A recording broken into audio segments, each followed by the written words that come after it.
안녕하세요. 조이입니다.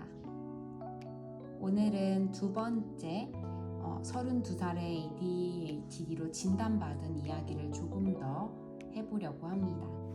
진단받았을 때에 대한 이야기를 하기 전에 ADHD란 무엇인지 잠깐 설명하고 넘어가도록 할게요.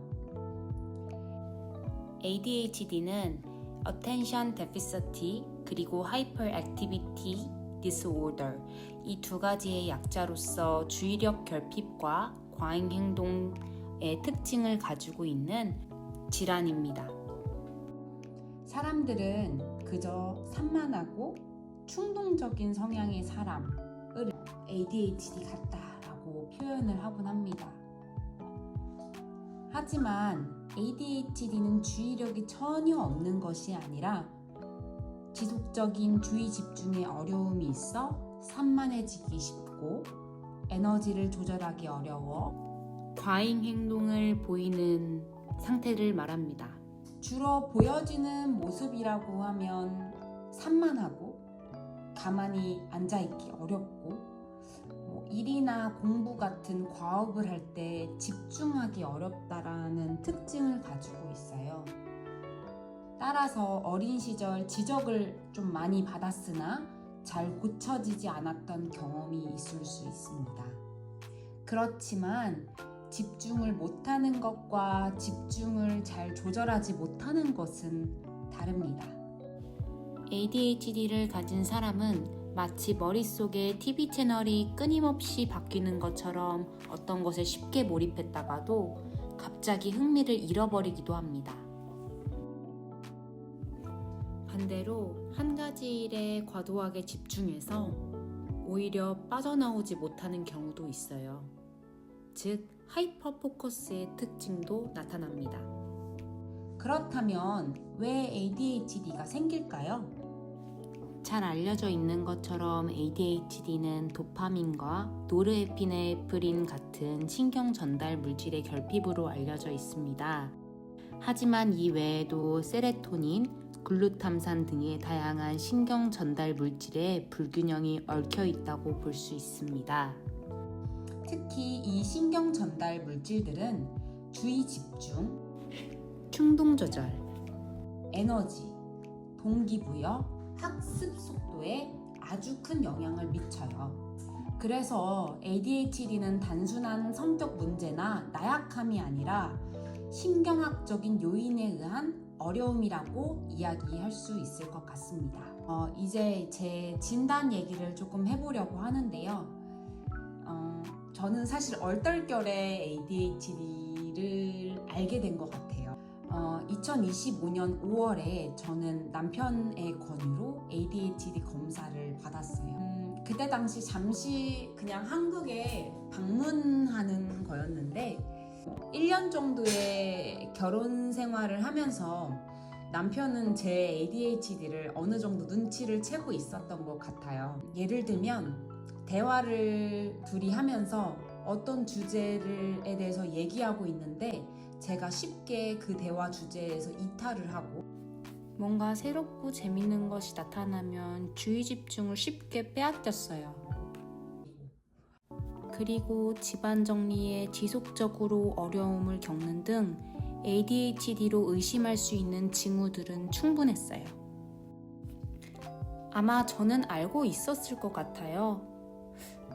알고 있었어요. 하지만 그런 성향이지 뭐 ADHD까지는 아니지 않을까? 이렇게 생각했습니다. 처음에 이제 병원에 갔을 때 설마 내가? 그런 생각이 들었는데 진단 결과를 딱 듣고 나니까 오히려 마음이 편했던 것 같아요. 내가 이상한 게 아니라 원인이 있었구나.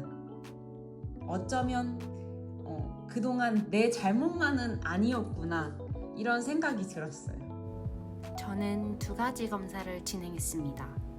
첫 번째 진행한 검사는 CAT 또는 종합주의력 검사라고 하는 검사를 진행했는데요. 컴퓨터 화면에 도형이 나올 때 주어진 조건에 맞게 스페이스바를 그냥 누르면 되는 그냥 간단한 검사였어요. 그리고 두 번째 검사는 EEG 검사로 뇌파 측정을 하는 검사를 진행했습니다.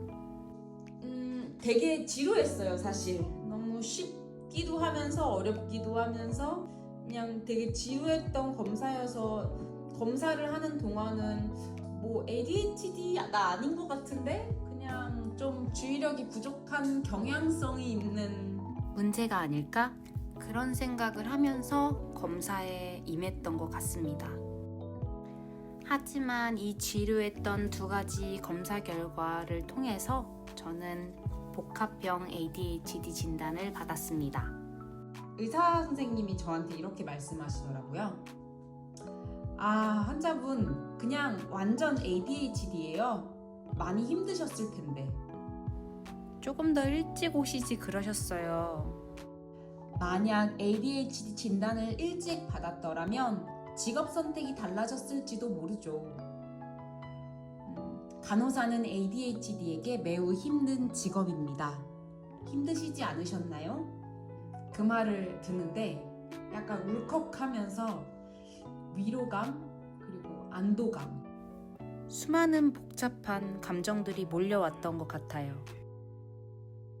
제가 자라오면서 그동안 들어왔던 수많은 지적들과 학업과 일이나 대인관계에서 여러 어려움들이 있었을 거 아니에요.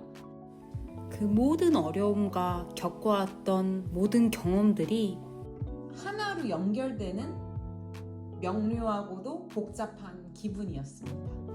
어쩌면 그 모든 것들은 내 탓이 아니었던 거죠.